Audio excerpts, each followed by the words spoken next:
March 12, 1952. Harlem, New York City. A body was discovered at dawn hanging from a streetlight on 135th Street and Lenox Avenue. His hands were bound. His shoes were missing. And carved into a wooden pole beneath him were three letters that made every witness go silent. B.J.R. Bumpy Johnson's Rules. The police arrived within minutes, cut the body down, started asking questions. But nobody saw anything. Nobody heard anything. The investigation died before it even started, because everyone in Harlem knew exactly what happened. And more importantly, they knew why. 3 days earlier, a man named Robert Clayton had walked into a grocery store and said something to Bumpy Johnson's wife that you never say in Harlem. He used a slur, a vile, racist insult that crossed every line. And in Bumpy's world, that meant death. This is the story of the most feared man in Harlem, a man who controlled every illegal dollar in a 20-block radius, a man who could order execution with a whisper. But this isn't about Bumpy's power. This is about the one rule that even criminals understood, the line you never cross. Touch Bumpy's money, maybe you survive. Touch his territory, maybe you negotiate. But disrespect his wife? You become a warning, a legend, a body hanging from a streetlight. Let me take you back to where this really begins. Not on the day Robert Clayton died, but 3 months earlier, in December 1951, when a young man from Philadelphia arrived in Harlem looking for opportunity and found something else entirely. Winter 1951. Harlem was cold, not just the weather. The entire neighborhood felt like it was holding its breath. The numbers racket was booming. Illegal gambling brought in millions. And at the center of it all was Ellsworth Raymond Johnson. Everyone called him Bumpy because of a massive bump on the back of his head from a childhood fight. But nobody laughed about it. Not to his face. Not behind his back. Because Bumpy Johnson wasn't just a gangster. He was Harlem's king. Bumpy was 45 years old in December 1951. He'd been running Harlem for almost 2 decades. The numbers: protection, loan sharking, bootlegging, every criminal enterprise that made money, Bumpy controlled it. But here's what separated Bumpy from other gangsters. He had rules, strict rules, and if you broke them, consequences were swift and permanent. Rule 1, never bring heat from the cops. That shuts down business. Rule 2, never hurt civilians who aren't in the game. And Rule 3, the most important one, the rule that superseded everything else: never disrespect his family, especially his wife. Mayme Johnson was everything to Bumpy. She was elegant, educated, beautiful. Everyone in Harlem treated her like royalty, not because they feared her, but because disrespecting Mayme meant answering to Bumpy. And that conversation always ended the same way. Now, let me tell you about Robert Clayton. Bobby, as people called him, was 28 years old when he arrived in Harlem in December 1951. He came from Philadelphia with big dreams and bigger pride. Bobby thought he was tough, thought he understood the streets. Thought wrong. Bobby started running with a small crew, doing stick-ups, robbing drunk gamblers, leaving underground clubs. Small-time stuff that barely registered on Bumpy's radar. But Bobby had a mouth. A big, stupid mouth that ran faster than his brain. And by February 1952, that mouth started saying things that caught attention. Bobby would drink at bars and talk loud about how Bumpy Johnson was overrated, how the old man was getting soft, how new blood was taking over Harlem. Most people ignored him. But word travels fast in small neighborhoods. And eventually, word reached Bumpy's ears. February 20th, 1952. Bumpy sent Jerome Williams, one of his top lieutenants, to have a conversation with Bobby. The meeting happened outside a bar on 145th Street. Jerome's message was simple and direct. Mr. Johnson heard about the disrespect. He's willing to overlook it this one time. But if your name comes up again, there will be consequences. Keep your head down. Stay out of trouble. And keep Mr. Johnson's name out of your mouth. Bobby should have listened. Should have taken the warning.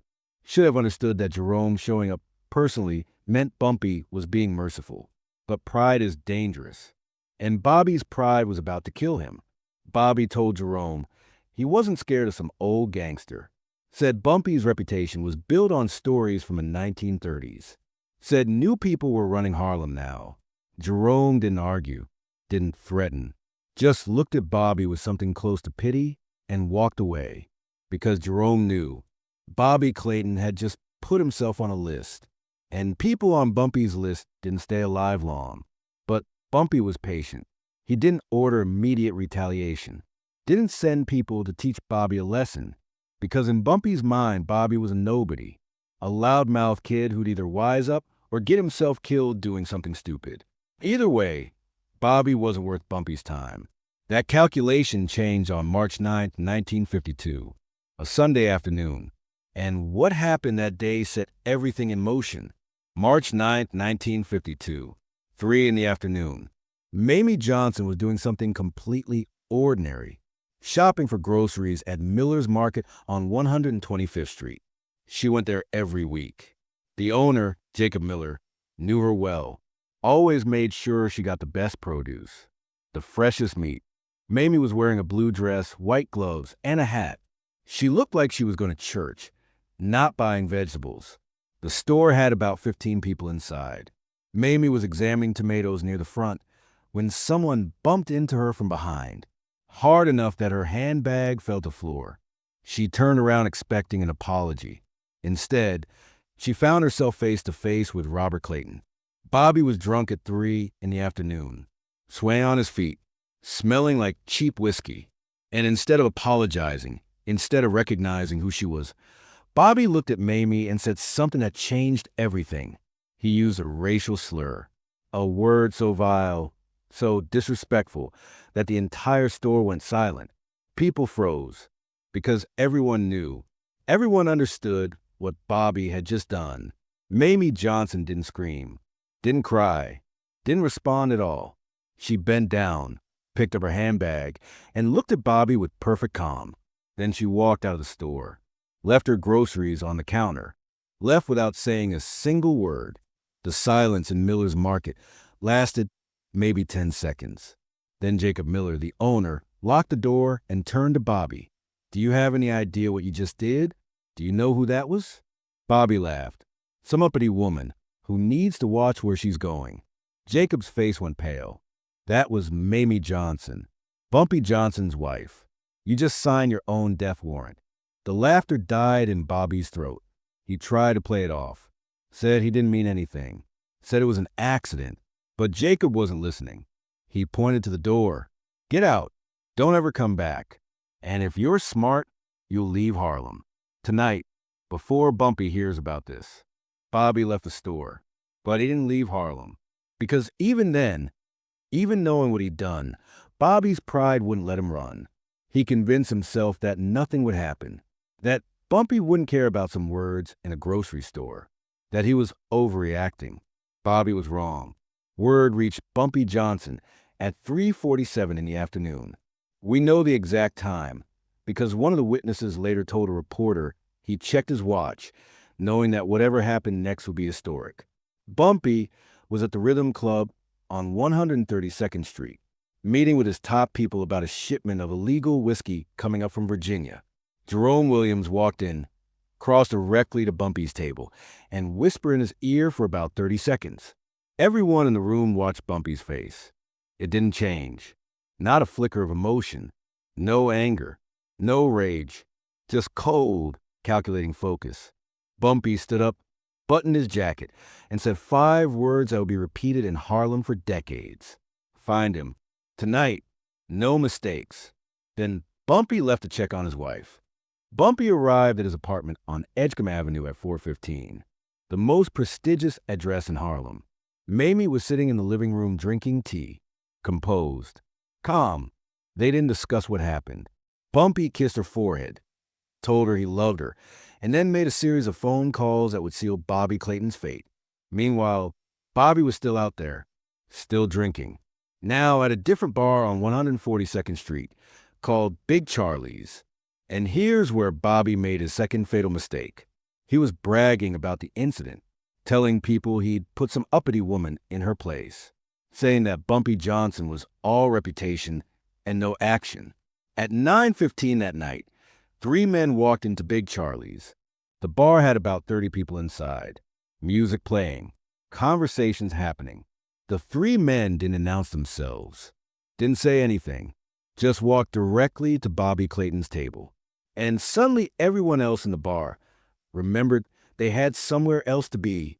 Within 90 seconds, Big Charlie's was empty except for Bobby, the three men, and Big Charlie himself, who was very deliberately looking at the wall. Bobby finally understood. He tried to talk his way out, tried to say it was all a misunderstanding, tried to apologize. But the three men weren't there for conversation. They grabbed Bobby, bound his hands with rope, and walked him out to a black Cadillac parked outside. They drove north, toward the Harlem River, to an abandoned warehouse that Bumpy owned through a shell company. And waiting there was Bumpy Johnson himself. Because this wasn't something Bumpy delegated. This was personal. According to one of the men who was there, a man who told the story on his deathbed 40 years later, Bumpy gave Bobby Clayton a choice. Leave Harlem immediately and never come back, or refuse and die. It was that simple, that clean. Bobby, either through courage or stupidity, chose pride. He refused to apologize, refused to leave. And according to the witness, Bobby made the final fatal mistake of insulting Mayme again, right to Bumpy's face. Called her the same slur, said she deserved what she got. Bumpy Johnson was a violent man when necessary, but he was professional about it. What happened to Bobby Clayton wasn't torture. It was execution. Quick, clean. And then came the message. They drove Bobby's body to 135th Street and Lenox Avenue, the busiest intersection in Harlem, the place where everyone would see. Using a ladder and rope, they hung Bobby from the streetlight. And before they left, someone took a knife and carved 3 letters into the wooden pole. B.J.R. Bumpy Johnson's Rules. By 6:30 the next morning, half of Harlem had seen it. The other half heard about it within the hour. And everyone understood exactly what it meant. This is what happens when you disrespect Bumpy's family. This is the consequence. This is the warning. The police arrived at 6:30. Detective Frank Morrison had been trying to build a case against Bumpy for 3 years. He immediately knew who was responsible. But knowing and proving are different things. Morrison started interviewing witnesses. Nobody saw anything. Nobody heard anything. 50 people must have seen that body hanging there. Not one person would talk. Morrison tried everything. Threatened people with obstruction charges. Offered protection. Offered money. Nothing worked. Because in Harlem, talking to the police about Bumpy Johnson was more dangerous than staying silent. At 8 o'clock that morning, Morrison drove to Bumpy's apartment, walked up the stairs, knocked on the door. Bumpy answered wearing a robe, reading the newspaper, drinking coffee. He invited Morrison inside with perfect courtesy. Morrison went through the motions, asked where Bumpy had been the previous night. Bumpy said home with his wife, playing cards with friends. 6 people confirmed the alibi. Morrison asked if Bumpy knew Robert Clayton. Bumpy said the name meant nothing to him. Morrison asked if Bumpy had information about the murder. Bumpy expressed deep concern about violence in the community and offered to help in any way possible. The conversation lasted 15 minutes. Morrison left with nothing. No evidence. No witnesses. No case. Just a dead body and a neighborhood that refused to talk. But here's what happened next that makes this more than just another gangland killing. In the week following Bobby Clayton's death, something remarkable occurred in Harlem. Crime dropped 30%. Disputes that normally turn violent got resolved peacefully. Respect between neighbors increased. Because Bumpy's message wasn't just about protecting his wife. It was about order, about rules, about understanding that certain lines could never be crossed. March 13th, 1952, the day after the body was found, word spread through every borough in New York City. Not just Harlem. Brooklyn heard about it. The Bronx, Queens, even the Italian mob in Manhattan took notice. Because what Bumpy did wasn't just revenge. It was a statement about power, about respect, about what happens when someone forgets who runs a neighborhood. Other criminals learned a lesson that day. You could compete with Bumpy for territory. You could challenge his business interests. But you never, ever touched his family. That was the line. Cross it, and you became an example. Robert Clayton's body was claimed by his mother 3 days later. She'd traveled from Philadelphia. A reporter approached her outside the morgue, asked if she blamed Bumpy Johnson for her son's death. Her answer shocked everyone. She said, "I blame Bobby. He was warned. He didn't listen. He disrespected that man's wife. In our community, that's unforgivable. I raised my son better than that. But he thought he was tougher than he was. And he paid the price." That quote ran in the Amsterdam news. And it changed the narrative. This wasn't just a gangster killing some kid. This was about respect, about boundaries, about consequences that everyone, including Bobby's own mother, understood. Mayme Johnson never spoke publicly about the incident. Years later, when she was in her 70s, a journalist asked her about it during an interview. Mayme's response was careful. She said, "My husband was a complicated man. He loved his community. He protected his family. What happened to that young man was tragic, but it was also preventable. If he'd shown basic respect, basic human decency, he'd still be alive." Sometimes the streets teach lessons the hard way.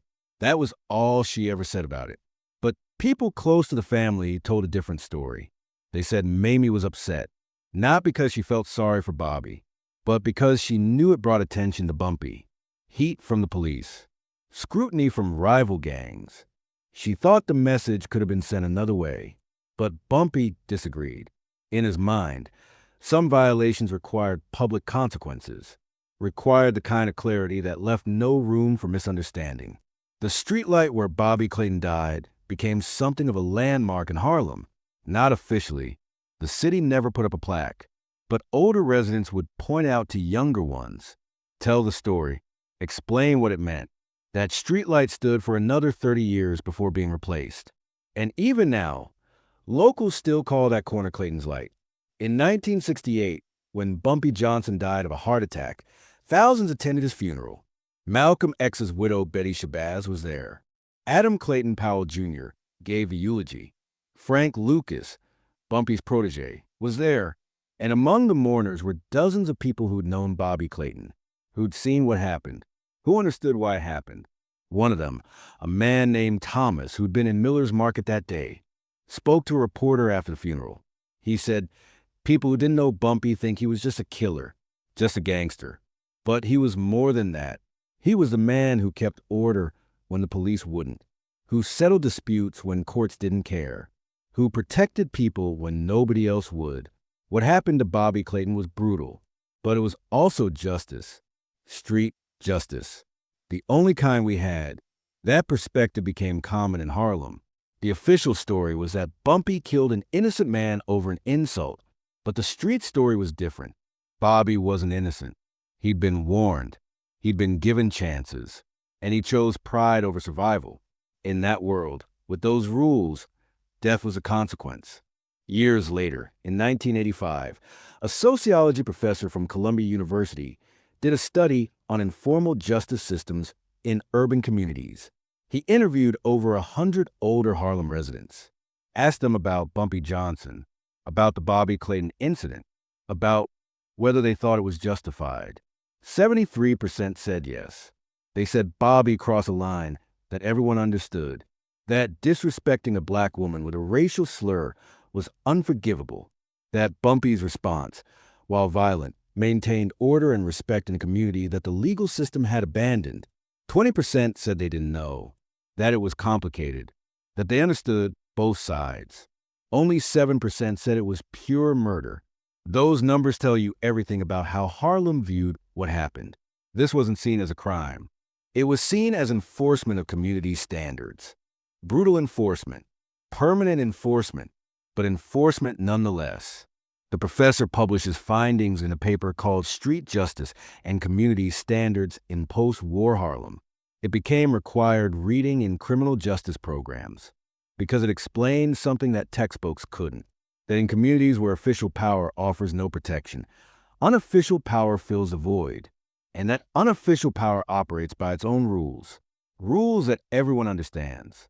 Rules that carry consequences. Look, the story of Robert Clayton isn't simple. It's not good versus evil. It's about a young man who made terrible choices, about a powerful man who enforced brutal rules, about a community that understood both and chose a side. Bobby Clayton came to Harlem looking for respect, for power, for a reputation. He got all three, just not the way he imagined. He became a legend, a warning, a name that parents use to teach their children about consequences. Don't be like Bobby Clayton. Show respect. Understand boundaries. Know when to walk away. March 9th, 1952, 3 in the afternoon. One slur, one insult, one moment of drunken stupidity. 72 hours later, Bobby Clayton was hanging from a streetlight, and Harlem learned a lesson that lasted for generations. If this story about the ultimate consequence of disrespect got your attention, hit that like button right now. Subscribe because we're dropping true crime history every single week. Comment below and tell me, was Bumpy Johnson justified, or did Bobby Clayton deserve mercy? Should words really carry death sentences? And turn on notifications because next week we're covering the time Bumpy Johnson walked into a police station and refused to leave until they stopped harassing black neighborhoods. And the police backed down. Remember, in 1950s Harlem, respect wasn't optional. Family was sacred. And crossing certain lines came with permanent consequences. Robert Clayton forgot that. He used a slur against Bumpy Johnson's wife. 3 days later, he was hanging from a streetlight. One insult, one death, one message. You can challenge Bumpy's business. You can refuse his offers. But never disrespect his family. Because in Harlem, Bumpy Johnson wasn't just a gangster. He was the law, and his justice was swift, brutal, and permanent. Bobby Clayton learned that lesson. It cost him everything. But thousands of others learned from his mistake. And they survived because they understood what Bobby never did. In Bumpy's Harlem, respect was currency, and disrespect was fatal.